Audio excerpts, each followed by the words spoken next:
Good evening. My name is Reverend Dr. Laura Levins. I am a member of the AWAB board, and it is my delight to welcome you all again to the second annual AWAB Lectureship. We are so glad to have you here with us for this event, those of you who are here in person and those of you who are watching us online. And we are, again, grateful for the many sponsors who have contributed to this event. There is a full list on the back of your program. The Association of Welcoming and Affirming Baptists started this annual lecture series in 2022 to continue its efforts for education and advocacy of LGBTQ+ issues by providing a platform for theologians, historians, and other academic scholars to offer their perspective and thought on LGBTQ+ issues to the church. In the current American climate, AWAB wants to provide foundational material, solid theological ground, if you will, for facing the many challenges to human rights and other cultural oppression that continues to threaten the full inclusion of LGBTQ people and their flourishing. We hope that this lecture series will provide that firm theological and academic footing to face these challenges and will foster church communities who are resilient, resistant, and who thrive. I am therefore delighted this evening to introduce the Reverend Dr. Susan Shaw as our second annual AWAB lecturer. Dr. Shaw is the professor of women, gender, and sexuality studies at Oregon State University. She is an ordained Baptist minister who makes her congregational home in the United Church of Christ. Throughout her career, Dr. Shaw has written on religious studies, women's studies, feminist theology, and each time with careful attention to how religious expression inhabits and informs the public space. She is the author of God Speaks to Us Too, Southern Baptist Women on Church, Home, and Society. And she has co-authored Intersectional Theology with Grace Ji-Sun Kim. Dr. Shaw has also edited several volumes on teaching for change, women's lives around the world, and women and religion. She is a contributing columnist for both Ms. Magazine and Baptist News Global. As an educator, Dr. Shaw often uses pop culture and current events to introduce her students to gender, race, and class issues of justice. She also works to change her institution so that it is a more equitable place for all. And among women's and gender studies scholars of the Baptist persuasion like me, Dr. Susan Shaw is a beloved colleague and mentor. To have someone like Dr. Shaw press forward in her scholarship on women's and gender issues has been a beacon of hope for the importance of our work and an impressive model to follow after. So please join me in welcoming Dr. Susan Shaw to the stage for her lecture entitled Truth and Lies at the Foot of the Cross, the Church and God's LGBTQ+ Children.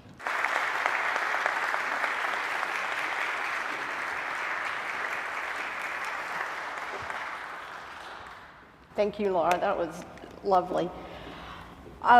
Thank you so much for inviting me to be here to give this lecture. I always really appreciate the opportunity to be back with my Baptist people who share a language of altar calls and vacation Bible school and Lottie Moon. Once when I was conducting my research with Southern Baptist women, my Oregonian transcriptionist called me all in a tizzy because she was really concerned that all of these women were talking about something called sword drills. And so I'm very happy to be back among my Baptist people. to talk to you about some of the issues that I think are important for doing the work of affirming LGBTQ people in Baptist spaces. As you know, I'm a professor, and so I'm going to try to be a little provocative if I can tonight and maybe spark some new ways of thinking, and hopefully those will be helpful to you, and we can have some more conversation about any ideas that spark with you when it comes to the Q&A. And so I want to start off by telling you an indecent story. Now, growing up, I was one of those little kids who was at my fundamentalist Southern Baptist church every time the doors were open. I loved my Sunday school teachers, and now I'm going to date myself yet again, and the little flannel graph boards with the Bible characters made of paper that they put on it to tell us stories. And every week on my offering envelope, I proudly ticked all of the boxes. Bible brought, check. Lesson prepared, check. Bible read, check. Worship attendance, check. I memorized my weekly Bible verses too. Be ye kind one to another. What time I am afraid, I will trust in thee. For God so loved the world that he gave his only begotten Son, that whosoever believeth in him should not perish, but have everlasting life. And you will notice that I memorized these in the King James Version. Thou shalt not lie with mankind as with womankind. It is an abomination. Not really, I didn't memorize that one. But I heard it preached. It was right there alongside all those other verses about love and joy and hope. And so surely it had to be right too, right? In fact, it was so right in my mind that somehow that it never occurred to me that perhaps my aversion to dresses and Barbies and my longing to play football might foreshadow something about me. And all those girls and women I adored, it never occurred to me to use the word crush to describe what I was feeling. I was way too steeped in homophobia and Leviticus to imagine such a thing. And such were the messages of my childhood. We were all equal at the foot of the cross, but some were more equal than others. Even as I changed my mind about sexuality in seminary, I never thought I might be one of the people I was theologizing about. Even as I had a series of relationships with women, I told myself, I'm not gay, I'm just in love with her. At last, in my 30s, though, I had my first relationship with an out and proud lesbian, whom I now refer to as the evil one, which lets you know how that relationship went. But nonetheless, despite that, the gift that she gave me was helping me come out to myself, though not yet to the rest of the world. You see, I was teaching religion at a conservative Christian college and living in the closet whenever I went to work. I realized I couldn't stay at that college for long, and so I went back to school to complete a master's degree in what was women's studies at the time. So for 2 years, I was in the closet at work on Monday, Wednesday, and Friday, and out and proud on Tuesdays and Thursdays, where I went to take classes. The ethical conflict was almost unbearable. I came to think of myself as a double agent, or a fugitive living behind enemy lines. But finally, I couldn't take it anymore. I resigned. I walked out the door without a job, without any prospects, and without the evil one, who also left me at this moment for a mutual friend, hence the evil one. But I've forgiven her in Christ-like behaviors. What I know now, though, only in retrospect, was that this death of a career and a relationship was actually a step toward resurrection. And this story is indecent because, as Argentinian feminist theologian Marcela Althus-Reed points out, indecent stories problematize layers of oppression. They question the traditional order of decency. They require theological and sexual honesty, and they offer a challenge to dominant stances.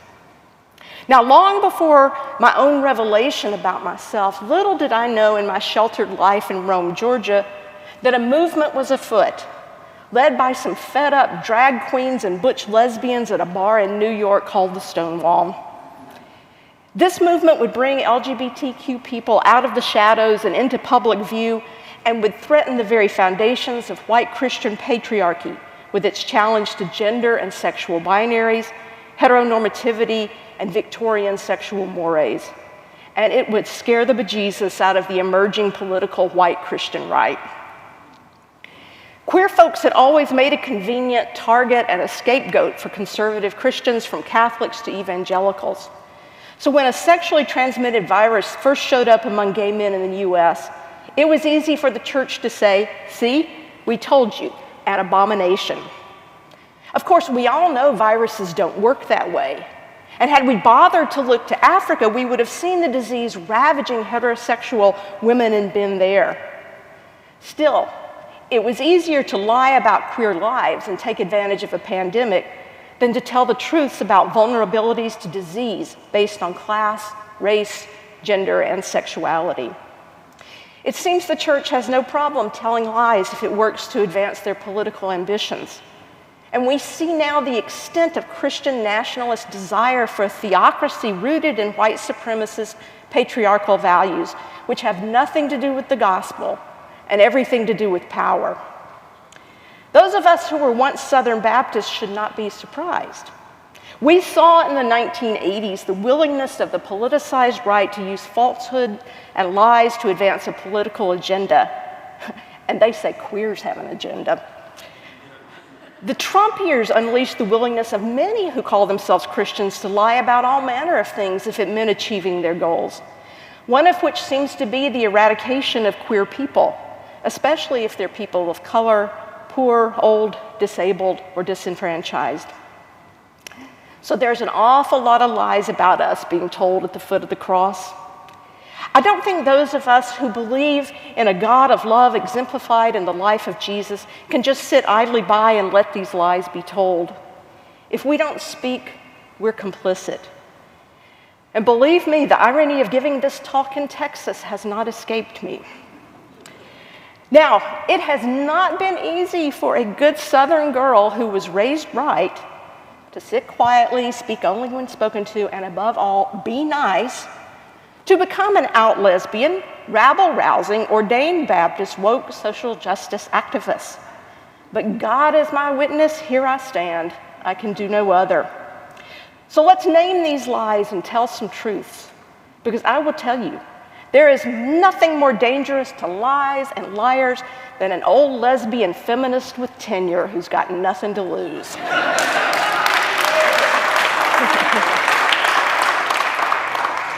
So, lie number one, the Bible says, and if you can't see the cartoons, David Hayward, AKA Naked Pastor, love this guy. Go to his website and you can find him.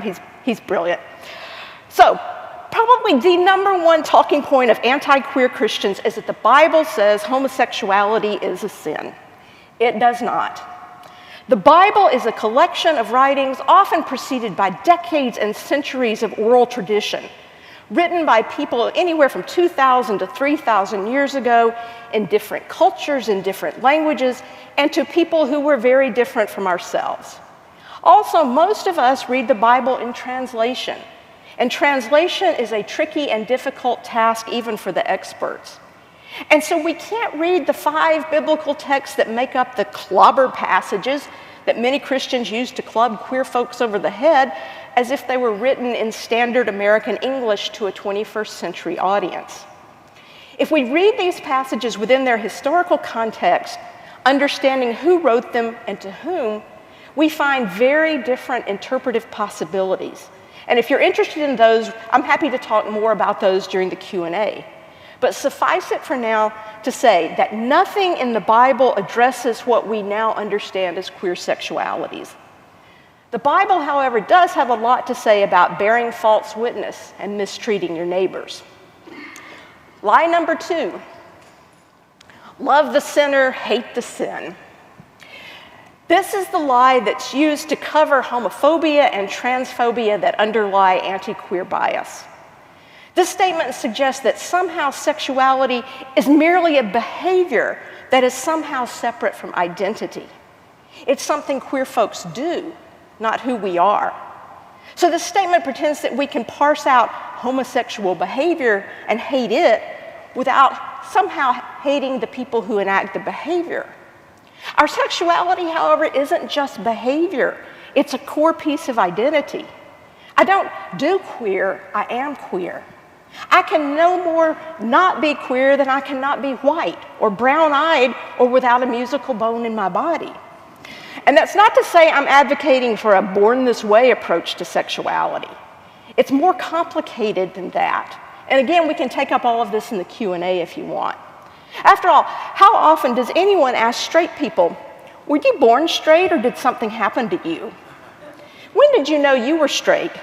Maybe you just haven't had the right queer experience yet.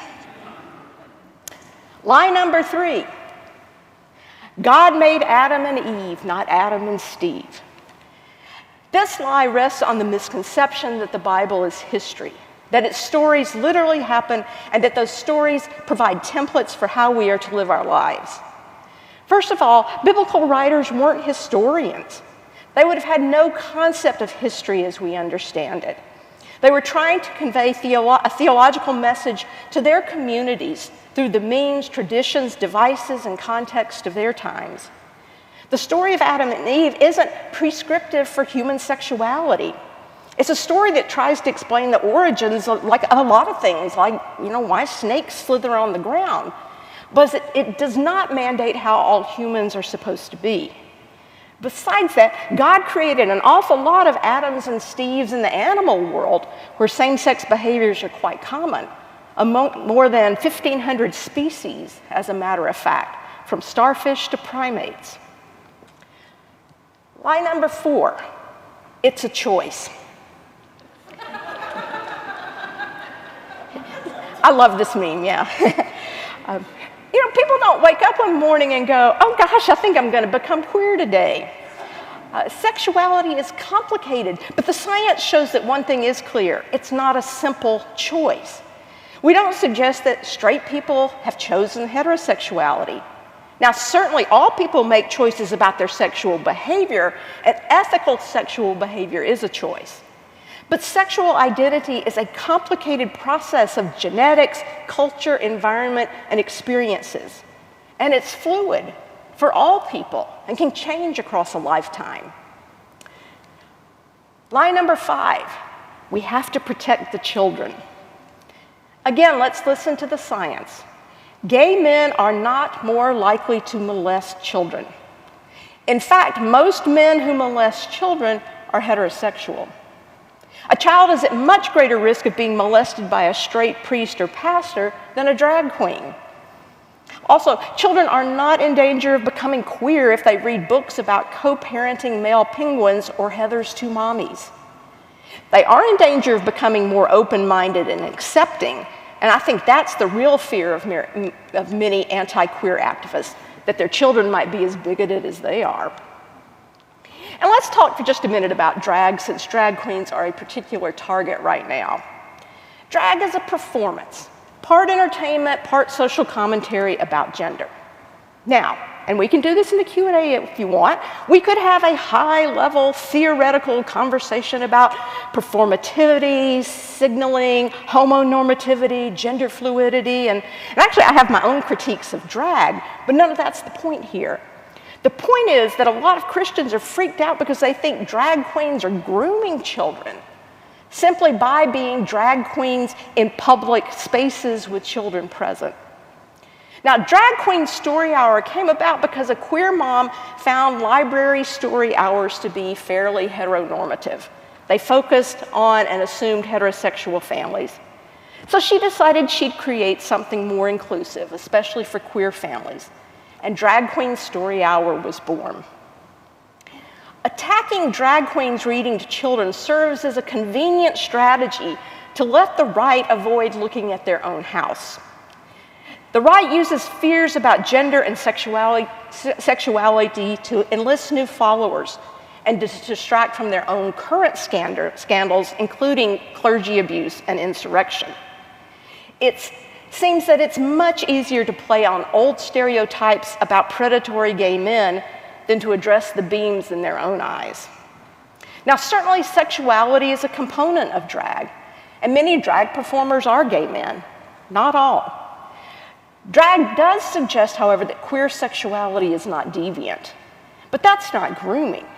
And in fact, hearing that message early on may mean that the children in the audience who are queer might just be better able to accept themselves and less likely to kill themselves.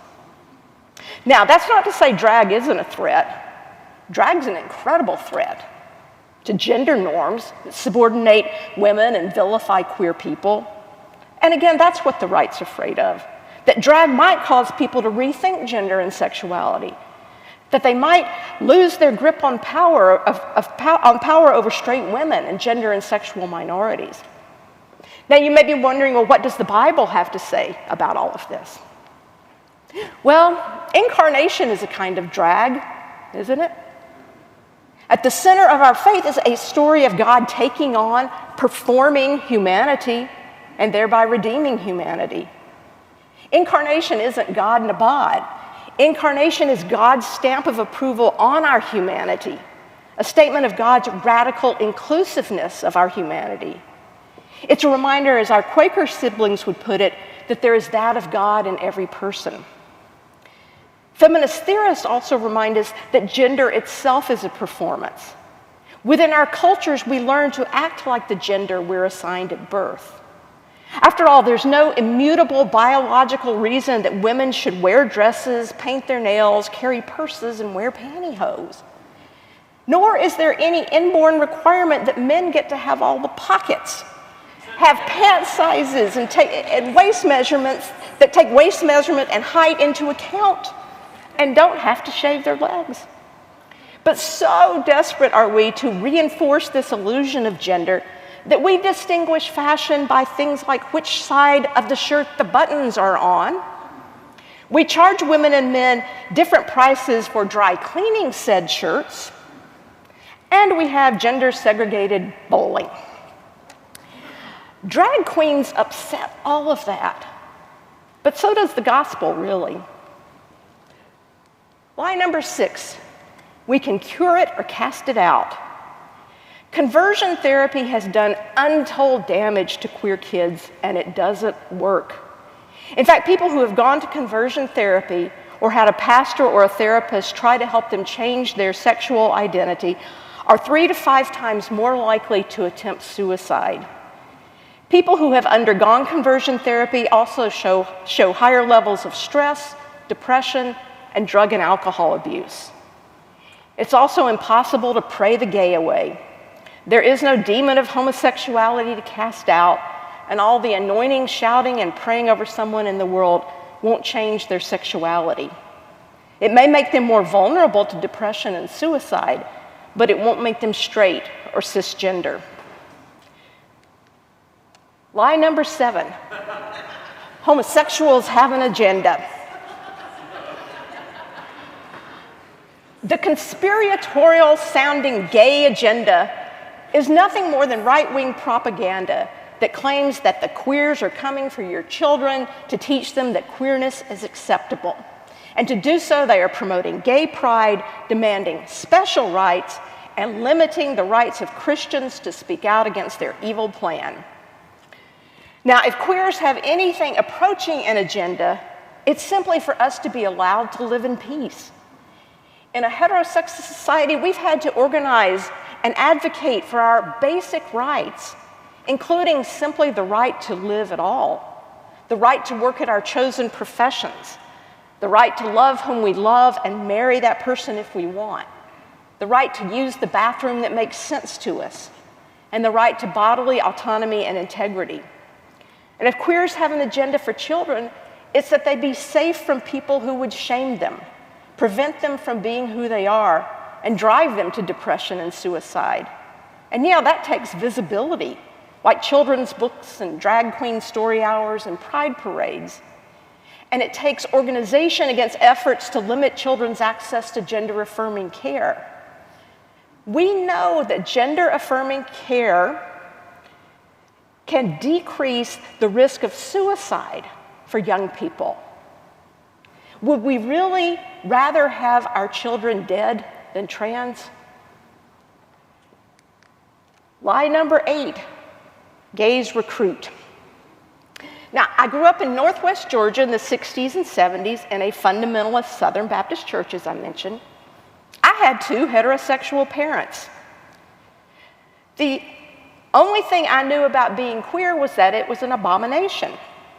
I never read a book or watched a movie with a queer character. I never knew a queer person, well, that I knew was queer. I didn't know about Stonewall or Pride or lesbian softball or drag. And look how I turned out. Nobody had to recruit me. I found queerness all on my own. Queer folks do not go out looking for unsuspecting straight people to lure into the queer life. We do not recruit because we cannot reproduce. Most queer people are like me, born to straight parents and raised in straight culture. We're queer because we're queer, not because we were recruited. Now kids are growing up knowing more about queerness, and that does seem to mean that more young people are willing to express queerness in a wide variety of ways. But it's not because pride marches and Orange is the New Black are recruiting tools, but because a shift in the culture has allowed what was stifled in earlier times to be expressed. Some of the shame, silence, and invisibility that kept many old people in the closet is lessened. And so younger people are freer simply to be who they are, and who we older folks always were but could not express. Lie number 9, queer people are unhappy. If you believe the rhetoric of the right, you think queer people are all miserable, pitiable creatures as a result of their sinful behavior. Now, yes, some of us are depressed and suicidal, but that's because of the shame, stigma, and rejection by society that we experience, not because we're queer. And a lot of us, like me, are really happy. Out of necessity, queers have created cultures that are vibrant, celebratory, joyful, colorful, inclusive, and absolutely fabulous. In fact, I connected with my spouse, Catherine, at an LGBTQ country western dance.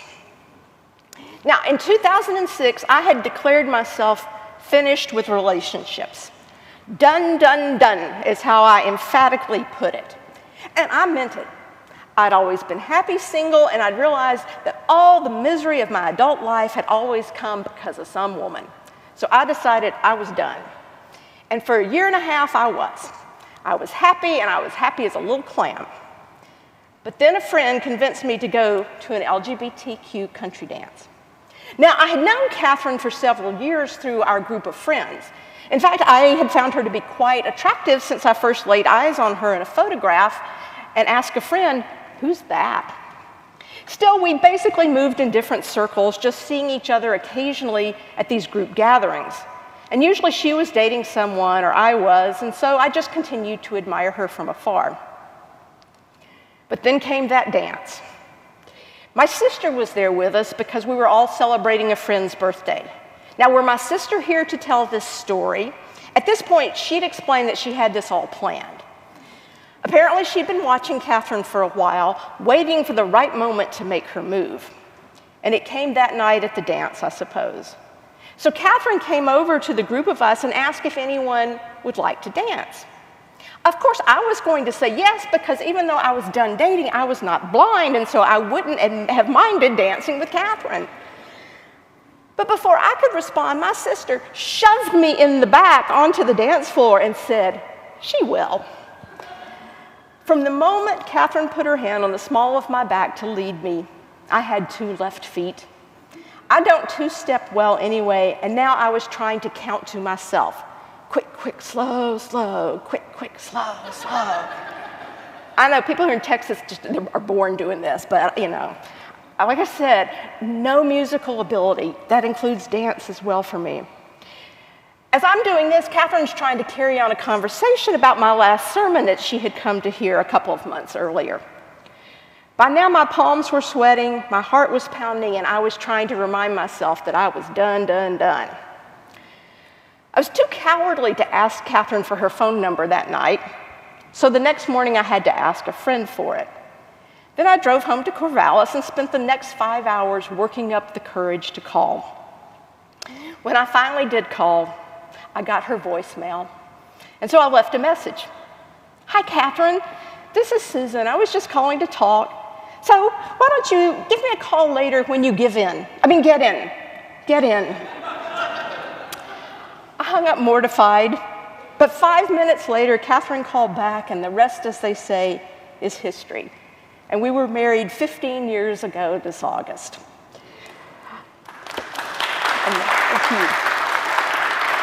You know, I think people on the right need to tell lies about queer unhappiness, because to recognize the possibility of queer happiness would undermine their claims about sin, abomination, and God's judgment.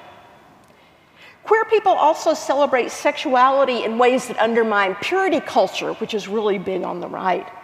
Because purity culture is all about control of women through control of their sexuality. Queer sexuality disrupts these patriarchal beliefs about gender and sexuality and celebrates sexuality as a gift to be enjoyed, a liberating possibility of equal enjoyment and a transgression of patriarchal norms. Again, of course, I believe sexuality also brings with it responsibility for ethical practice. Truly liberating sexuality must be mutual, consensual, unharmful, and honest. It must recognize the full humanity of the other person and not treat anyone as simply an object for sexual fulfillment. But that's true whether sex is queer or straight. Queer happiness disrupts patriarchal control of sexuality and offers in its place a sexuality that is liberating and celebratory. The poet Rumi writes, "There is a community of the spirit. Join it and feel the delight of walking in the noisy street and being the noise. Drink all your passion and be a disgrace. Close both eyes to see with the other eye. Open your hands if you want to be held. Sit down in the circle." And line number 10, if we need to jail them, beat them, torture them, or kill them, well, that's just the price of God's kingdom. A lot of people who call themselves Christians think the U.S. should criminalize queer sexuality again, even to the extent of executing people for queer sexual behavior. Tim LaHaye, remember him, wrote, "Capital punishment for homosexuals may seem cruel and inhuman treatment by today's standards, but our leniency has caused today's widespread problems." This is not to suggest that Christians advocate the death penalty for today's homosexuals, but I do have a question that needs consideration. Who is really being cruel and inhuman? Those whose leniency allows homosexuality to spread to millions of victims who would not otherwise have been enticed into this sad and lonely lifestyle, or those who practiced Old Testament capital punishment? Uganda, influenced by American anti-queer forces, recently passed a harsh law imposing, among other penalties, up to life in prison for gay sex and the death penalty for serial offenders. It also mandates the death penalty for people with HIV who engage in gay sex, and it denies people with disabilities and people over 75 the right even to consent to gay sex. And it also criminalizes promoting LGBTQ education and causes. Now, think that can't happen here? Well, just up the road near Fort Worth, Pastor Dylan Oz of Steadfast Baptist Church in 2022 said, "Gay people should be," and I quote, "lined up against the wall and shot in the back of the head." That same year, Pastor Joe Jones of Shield of Faith Baptist Church in Boise, Idaho claimed, "God told the nation that he ruled, put them to death, put all queers to death." And Tom Askell, Ron DeSantis' pastor, responded to the Ugandan law in a dust-up with Ted Cruz of all people, because Ted called the law horrific and wrong. Askell cited Leviticus 20:13. "If a man lies with a man as with a woman, both of them have committed an abomination. They shall surely be put to death. Their blood is upon them." He asked, was this law God gave to his old covenant people horrific and wrong? Askell then clarified that he doesn't want to see the death penalty for homosexuality in the US, but he does think that homosexuality should be criminalized. And what are we seeing in state legislatures in conservative states like Florida, Tennessee, Idaho, and Texas? Laws that ban books that mention queer people, laws that deny life-saving, gender-affirming care to minors, bills that seek to roll back marriage equality. As of now, 650 bills targeting LGBTQ people have been proposed across the country this year alone. There's a target on our backs, and so-called Christians are taking aim. Now, these are some, but not all, of the most prevalent lies some Christians are telling about LGBTQ folks. But what are some truths? How can we as Christians, and specifically as Baptists, think about queer lives in ways that are more consonant with the gospel? So truth number one, we're here, we're queer, and we're made in God's image. Now, oftentimes, anti-queer readers of the Bible turn to Genesis to claim that God created male and female and that that binary defines human lives. But let me offer another reading. The Bible does say God created humans, male and female, in the image of God. But what if what that means is that God is both male and female? In other words, the Bible affirms God's own gender diversity. God encompasses all genders within God's being. God crosses genders. God is all genders, and all genders reside in the being of God. God is non-binary. God is transgender. To be made in God's image, then, is to express the full continuum of genders, not a binary. What does the science say? Gender is on a continuum and is affected by both biology and social factors. Now, Republican legislators argue that they are following the science, but what they offer is a reductionist model of biology based on what doctors and parents see at birth. The reality is the science is much more complex, and gender is much more than visible body parts. The American Medical Association argues that the scientific evidence shows that trans and non-binary gender identities are normal variations of human identity and expression. Likewise, human sexuality is on a continuum. It's not binary either, not simply straight or simply queer.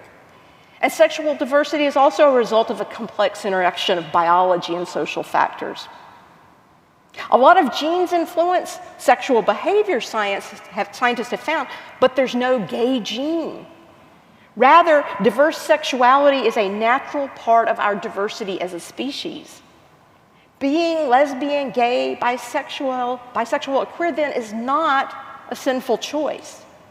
In fact, homosexual behavior, as I mentioned before, is common throughout the natural world, found in more than 1,500 species. And scientists have not found any species without homosexual behaviors except those that don't have sex. And it's not just about sex. Many same-sex animal partners, like female albatrosses and male penguins, can mate for life. Truth number two, in the resurrection, God affirmed Jesus is coming out. So let me tell you another indecent story. This one comes from Luke's gospel. But on the first day of the week at early dawn, they came to the tomb, taking the spices that they had prepared. They found the stone rolled away from the tomb, but when they went in, they did not find the body. While they were perplexed about this, suddenly 2 men in dazzling clothes stood beside them. The women were terrified and bowed their faces to the ground. But the men said to them, "Why do you look for the living among the dead? He is not here, but has risen." Why is this an indecent story? Why is the resurrection of all things indecent? It's because the resurrection is a coming out story. It is a story that uncovers and undresses injustice. Jesus died because he challenged the dominant religious, ethnic, cultural, class, and yes, sexual norms of his day. He was a threat to empire because his loyalty to God outweighed his loyalty to Caesar. Jesus died because he was queer. He refused normalcy. He rejected the social hierarchies of colonizer and colonized. He rejected the sexual and gender economies of his day. He disrupted essential categories of identity, and he taught love over power, and he was killed for it. But the resurrection was his coming out. In Jesus' coming out of the tomb, God vindicated the queerness of Jesus' love for everyone, a love without boundaries of nation, religion, ethnicity, or gender. Queer stories uncover injustice, bring parts of ourselves back to life, and give life to those around us who need to hear. Queer stories are resurrection stories. Our stories are indecent because we're not supposed to tell them. They expose the lies and the constraints of heteronormativity. We are supposed to be invisible, silent, dead. Our stories are resurrection stories because we are not meant to survive. Black lesbian poet Audre Lorde put it this way: "We were never meant to survive, and when the sun rises, we are afraid it might not remain. When the sun sets, we are afraid it might not rise in the morning. When our stomachs are full, we are afraid of indigestion. When our stomachs are empty, we are afraid we may never eat again. When we are loved, we are afraid love will vanish. When we are alone, we are afraid love will never return. And when we speak, we are afraid our words will not be heard nor welcomed. But when we are silent, we are still afraid. So it is better to speak, remembering we were never meant to survive." On the cross, Jesus sided with the marginalized, the oppressed, and the despised. The resurrection was God's affirmation of that choice, and in his coming out of the tomb, Jesus offered hope, possibility, love, and welcome. Jesus didn't die because God demanded a blood sacrifice.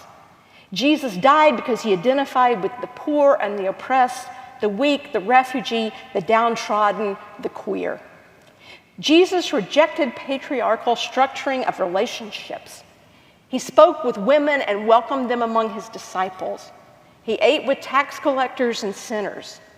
He challenged powerful institutions of his day, including the Roman Empire, and for that the empire crushed him, or so they thought, because God had other plans. When Jesus came out of the tomb, he announced God's embrace of all of us queer folks, those of us excluded, mistreated, beaten down, and rejected by family, friends, governments, and religions. As a queer, indecent, hopeful story, the resurrection is disruptive to the status quo. The resurrection shattered social, political, and religious norms. Jesus suffered at the hands of the power systems of his day, but in his resurrection, God came out on the side of the oppressed and marginalized. God stood alongside those who suffer. God announced the end of the decent, moral order of the day that crushed anyone who was different, who refused to bow down before unjust power. So queers understand resurrection. As ones who have suffered unjustly under interlocking systems of sexism, racism, classism, ableism, and heterosexism, we understand what it means to refuse our invisibility, to suffer for claiming our full humanity, and to be resurrected in living honestly and bravely in love. Our stories make visible our suffering, discrimination, violence, AIDS, exile.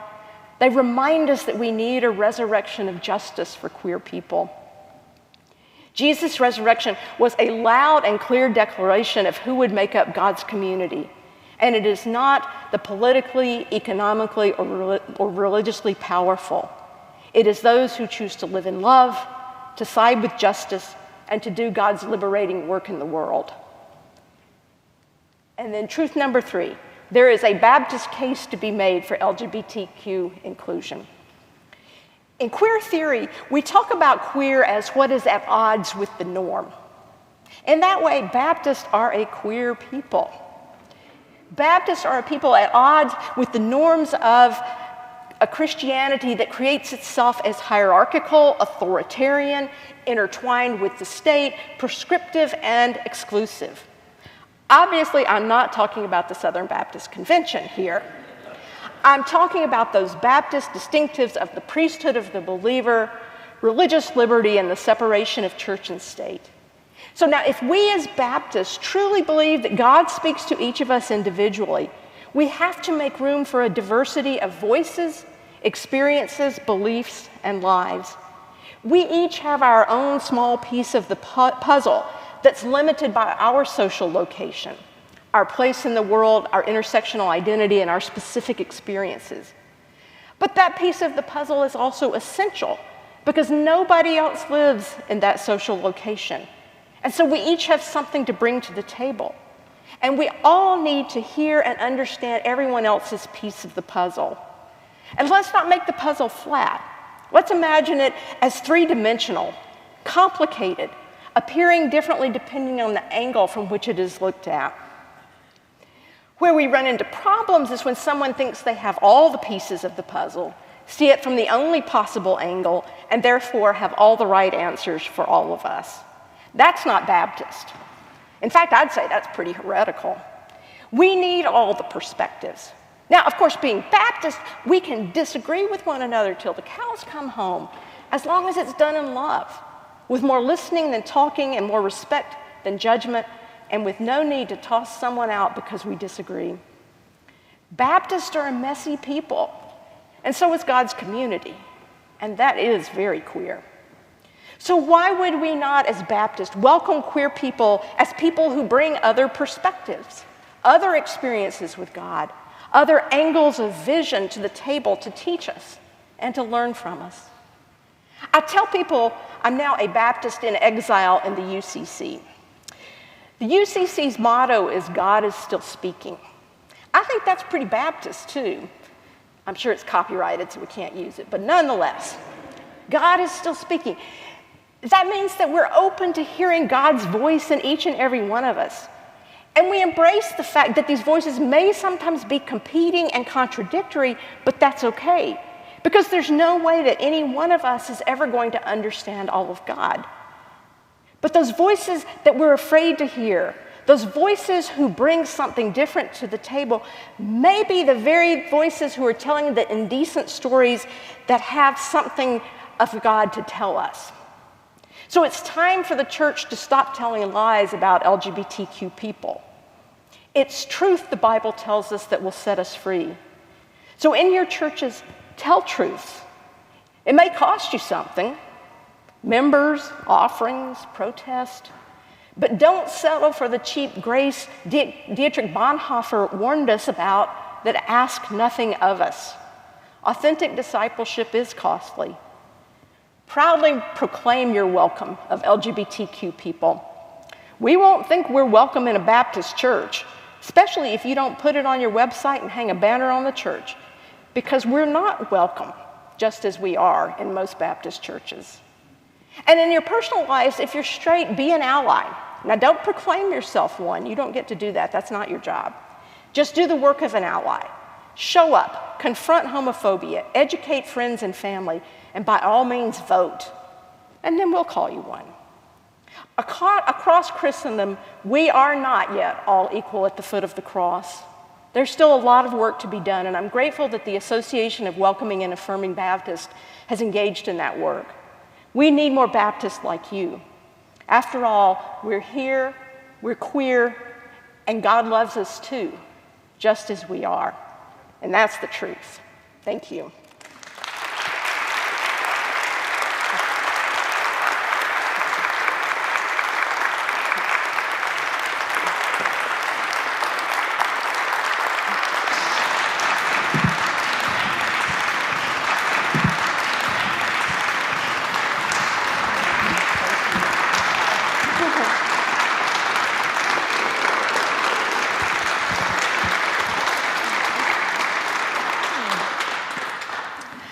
Thanks, everyone. If you all could be seated again. We thought we would take this opportunity, since we have Dr. Shaw with us and this wonderful lecture, to have some question and answer time. So there's been a few times that Dr. Shaw has mentioned during her lecture, like, hey, if you want to know more about this, just ask me a question. this time would be now. Now is the time. So I've got Jordan and Jonathan. They were gonna wander the aisles with the microphone. So you just stand up or raise your hand or and see who has a question for Dr. Shaw this evening. So anyway, oh, here's one in the front. Oh, right here? Yeah. Dr. Shaw, possibly the best presentation that I've ever heard on the subject. Thank you so much, and I'm so glad I came this evening. When you talked earlier about the translations and the passing down of that oral history, please address for us the idea of infallible word as it relates to the arguments that can come from those issues. Let me think about even where to start with that one. There's so many responses that pop to mind. I think part of it is, of course, we know that the contemporary understanding of inerrancy and infallibility are fairly modern inventions, and certainly not how the biblical writers would have understood what they were doing, for one thing. And it's a way of reading the text that really does damage to the text. And if they would at all talk to, for example, our Jewish friends, they would discover that that's never how these texts were meant to be read. It also rests on some assumptions about who God is, and so it's rooted in this this understanding of God as sort of immovable, impassive, unchanging.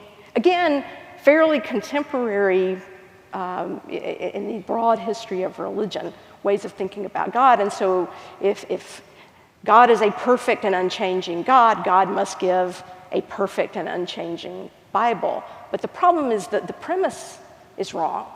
I mean, if you look at, for example, the Hebrew Bible, I mean, God's all over the place. God gets mad, God gets sad, God gets happy, God changes God's mind. I mean, we don't see that early on.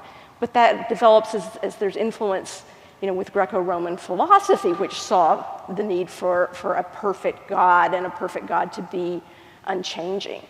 And so part of the issue is just the premise of all of this is ahistorical, for one thing. And again, the people who claim that don't practice it themselves, because while they'll quote Leviticus about killing queer people, they eat their cheeseburgers and they wear mixed fiber clothes and they plant their beans and corn together. And so there are also a lot of inconsistencies where they don't read the text literally themselves either. And so for me, again, and I think there's some probably people who are better versed even with biblical scholarship than I am, who could go into greater depth with that. But I think part of it is just it's a flawed premise. Though I think sometimes it's hard to get people to see that. I mean, when I used to teach this, in fact, when I first came out of seminary, I spent most of my time teaching intro to the Bible. And the first time I did it, it was a disaster because I came out and I thought everybody accepted the documentary hypothesis now, and I go and I teach that in a conservative Baptist college in California, and it did not go well.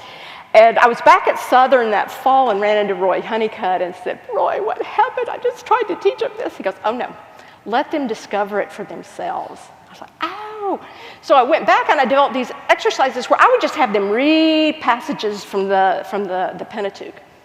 And I would say, just make a list of what you see here. What do you see about narrative voice and genre? And I mean, I didn't use those kind of words with them, but and we would just fill up the whole chalkboard all over the room. And I'd say, well, what do you think this might lead us to conclude about authorship? And every term I did this, somebody raised a hand and said, well, it looks to me like more than one person wrote this. I said, well, yes. And we have a name for this. It's called the documentary hypothesis. And the only time I ever got in trouble again was a student got so excited she ran home to tell her mother, who called her pastor, who called my president, who called me. And so I think that there are these other ways to approach it too that are more effective, sort of coming at it inductively and helping people discover it for themselves about sort of what are the problems of this sort of literal reading of the text. So that's probably a lot more than you wanted to hear, but we spent a couple of days on it, the first class when I teach my feminism in the Bible class. So, all right. Now we're looking for more questions. You had some time to think. Oh, the next person right there. Okay. More questions? Anybody else have a question after that? One of the things I'm struggling with right now in the Baptist faith, having grown up in a Southern Baptist church, not a terribly conservative one, thankfully, but anytime I hear the Southern Baptist church, and I'm using kind of a them, general, talk about this is wrong, this is right, it makes me question, when did the Baptist church seemingly adopt a creed? If we have priesthood of the believer, if you have autonomy of the church, then how can the Baptist church say this doesn't fit in our religion? Case in point, this church and Royal Lane, in the autonomy of their church, voted to be fully accepting of LGBT people. And the Baptist General Convention of Texas said, oh, heck no, and threw them out. Well, isn't that what it just irritates the heck out of me, and I just wondered if you had a comment. Well, this is part of the paradox of being Baptist, I think, is that we talk about the priesthood of the believers, but boy, the minute we disagree, we fight. When you think about our history, two Baptist groups sprung up simultaneously in England. They didn't even split to begin with, they just popped up and then fought with each other, and then the Baptists here popped up and fought with each other, and when they got mad enough, they split and formed. So what are there now, 110, 120 Baptist denominations around the world? And so there is that sort of paradox to, we profess that, and yet then we boot people out when we disagree with them. And I think part of it goes back to that notion I was talking about earlier of the ways that we sort of understand the unchanging God who has one right answer, and our task is to find that one right answer. And we don't look at reality as something that has multiple meanings and complicated layers, and that no one of us can grasp because we can only see the world how we see the world. And so we haven't done a good job, I think, in making that sort of epistemology corollary to the priesthood of the believer. And that's what I was really trying to do, is to say, yes, that is what we believe, and to believe that means we need to listen to each other across our disagreements and not be kicking people out all the time because we lose pieces of the puzzle. So, it's like family, stay and fight, that's kind of who we are. But that part of what happens, so especially when you talk about it denominationally, though, is I don't think any of that's about theology, it's about power. Because where else do you get this group saying that Al Mohler is woke, for goodness sakes? In what world? It's not because Al didn't believe the right things, it's because this group is after power that has been achieved by this group, which booted a bunch of us out back in the 1980s. And so I think we have to separate those things as well, is how much of it is authentic disagreement about theology and how much of it is attempting to access the power and the money that resides in church and denominational structures. Yes, talk about gender. You always end up talking about power and money. That's how it works. So that definitely means that there are no taboo questions now. We've broached power and money. So more questions from the audience. If you have, here we go. So over here, and then Jonathan, if you could get the person in the back after, yeah. Thank you very much. This is wonderful. I don't know if this is a question really, just as a place of struggle, in that I've struggled with a long time where I see the right pursues power in the culture in ways that I abhor, and yet because of that pursuit has a louder voice and speaks for the church, all too often is understood to be speaking for the church. And so I want to offer a counter voice to that with humility and grace, and then that is quieter and doesn't get heard and doesn't, and so Anyway, that's just the problem that I am bringing to the to the table. Okay. It sounds to me like your question is like, you see both in the method of how they argue and also what they're saying, what's wrong, and you don't want to do either. But then how do you counter power without being the same type of power? The master's tools will never dismantle the master's house. So we can't simply beat them by playing the same game. We want to play a different game. And that's hard. I mean, my spiritual discipline for myself is to try to find a place where I don't wish ill on all their houses, you know. Just so you don't get the impression that I'm like some really good person. I mean, I really struggle with that. But part of the commitment I've made is that while I will speak against this stuff, I will speak forcefully, I will name it, I'm going to try my best also to make room for their humanity in the ways that I do it. And so I try to make sure I'm always speaking the truth. Now, I might get some facts wrong, but I won't do it purposefully, and if I do it, I'll retract it and take it back. I try to make reasonable arguments. I try not to rely on stereotypes, and I try not to dehumanize even the people that I most struggle to love in all of this. And it's not easy work, but I think that we can feel that there is a place to speak up. I mean, that's what B&G, what Mark Wingfield does, that's what it's all about. And there's so many in this room, and I'm so glad you're introducing yourselves who are fellow writers with me on that platform, because I think it is a place where we can take those kinds of stands, and I think Mark probably takes a lot of heat that we don't even hear about because he just takes it for us. But it's a place where you can see people using their voices in appropriate ways to name this and to show other ways of being in the world and being Christian in the world. I mean, I run into that all the time I'm in Oregon. We're the most unchurched state in the country. And something I've tended to like about Oregon, because now, the most important question isn't what I think about Jesus anymore. It's actually about the work I'm doing. And so people look at me and they think I'm an oddity. They're like, well, we know you're Christian, but you're not like them. And I'm like, go back to the Deep South. There are a lot of people like this. It's just they're quieter.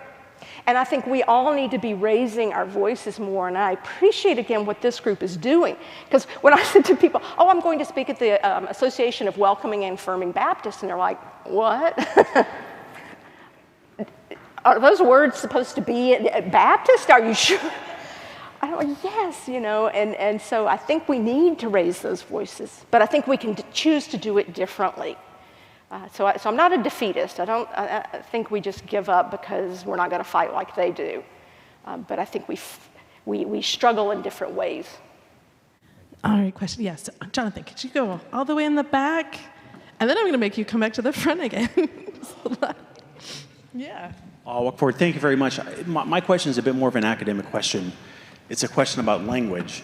I served a predominantly African-American church that was part of the AWAB and also the Alliance.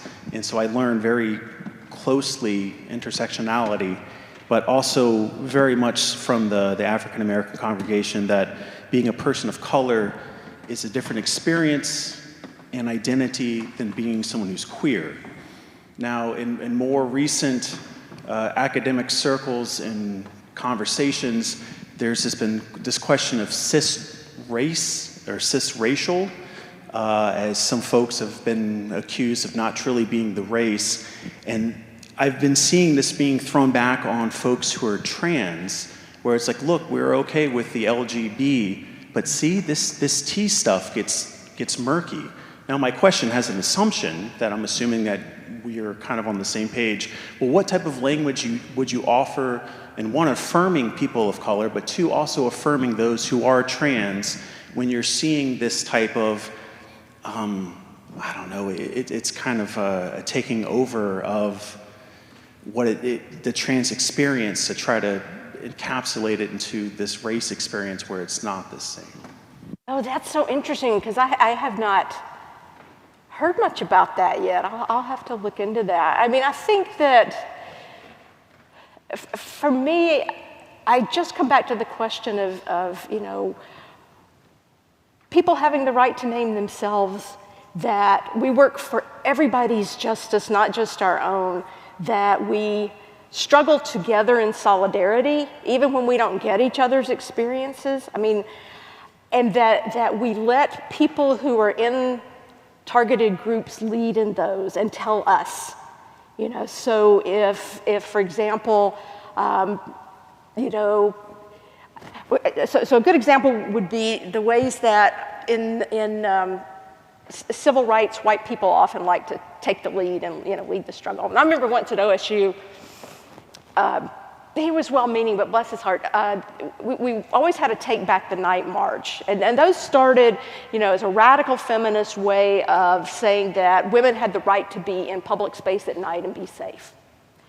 Well, then the men on campus started getting their feelings hurt because they didn't get to march. So the women wanted to please the men, so they said, okay, you can march with us. And then it finally got to the year that I gave up was when a well-meaning young man that I really liked, but led the march banging on a drum. And so for me, it's problematic when any group that is not the one on target is trying to tell the other group how to do things, to take the lead, or to appropriate the language of that group. And so I think that rather than saying don't use this kind of language or don't, I would talk about let's think about, you know, how we use language. Let's think about what people want us to say. Let's listen to the groups who are part of this and what are they saying. Because that's why I think about that when we talk about global issues. And it's like, okay, I don't get to say whether or not women should wear the veil in the Middle East. I need to listen to what Middle Eastern women are saying and support feminist voices out of the Middle East. And they may differ, and in that case, I just need to be quiet and cheer them on and do what I can. But it's not my place to define what those things are. And again, we have to come together in those conversations across our differences, knowing it's hard work. And we enter into this work as allies, recognizing that we're not there to be made to feel better about ourselves, but we're there to do whatever work we're given to do. And all that's really tricky, which is why I think we're not good at building solidarity across even oppressed groups. Because oftentimes, too, we get into the oppression Olympics, right, where my oppression is worse than your oppression.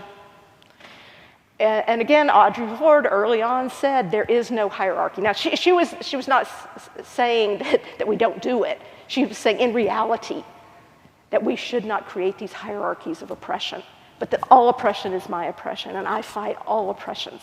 And so whether I experience them or not, they are my struggles because they are the struggles of my siblings. And so I think it's more how you enter the conversation rather than what to say.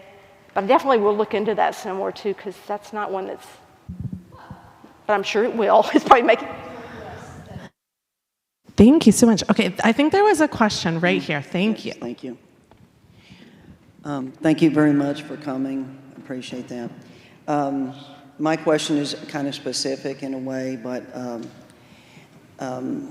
let's see. I was born in the 50s in a Bible-thumping home, and so when I came out, I'm 19 years old. There wasn't a lot of literature that I could get my hands on or anything to reconcile these biblical passages that straight people used. The clobber passages, I thank you for, mentioning that. I guess what I'm going to ask here is there any one or two, I'm going to give you your top 3 favorite books or something that actually, now see, it's not about getting down with people and having an argument. I have had that discussion so many times. We're sick of that as gay people. We're done with this conversation. But on the other hand, it would be nice to have, like some reference material that is recent. But I just remember when I got some books early on that opened up my eyes to the fact that I think I was seeing a therapist or something, and on her shelf she had a little green book. It was skinny, but it was written by a gay priest, and it said, "Is the homosexual my neighbor?" And I thought, how can he be? He's a priest. And it was very, eye-opening for me. And then I started reading other books, but at that time. So I'm wondering, you obviously are very researched and you know your materials, so, and thank you for quoting Audre Lorde. She's one of my faves, and I love that poem. But I just was wondering, you know, to study, because I go to Bible class on Thursday now, I'm kind of more opened up to looking at, and I'm going to a little gay, I call it my gay Christian church, but you know, I live in Fort Worth. But it's like, it's still, and you know, it was ingrained in me, you know, as a child. And so, you know, we have to counterbalance this with a lot of other, you know, asking, you know, God for what we're in the direction in our lives. So I just wondered if you could give me the name of a couple of books or something that you liked or that would really, you thought helped with that issue. Yeah, so the second edition of the Queer Bible Commentary just came out, and Mona West, who's a former Southern Baptist, I went to Southern with Mona, is one of the co-editors of that. And I would just highly recommend that. I would recommend that for everybody's Bible study, because one of the things you ought to be doing is looking at what all these folks have to say. So you need to be looking at look at what Will Gaffney's writing, look at what Mona West is writing, look at, as part of your Bible study for every Sunday school class in, Baptist life. I mean, we should be looking at all that. But the Queer Bible Commentary is one. Patrick Chung's books are really good. He's a gay Asian Episcopal priest. And in the Baptist tradition, we have Cody Sanders, who's writing about these things, Cody was the lecturer last year, right? And so those would be some good places to go. And actually, Letha Scanzoni and Virginia Mollenkott were the ones who wrote Is the Homosexual My Neighbor? And I still love that book. I mean, a lot of the language is outdated and all that sort of stuff. But again, for me, that was the book. That was the one that really helped me. Yeah, Mollenkott, Yeah, Virginia Mollenkott and Letha Scanzoni wrote that one. So those are some of my favorites, those folks. There was one other I was going to name, but now it has slipped my mind. So it looks like our time is up, so Will you join me in thanking Dr. Shaw again?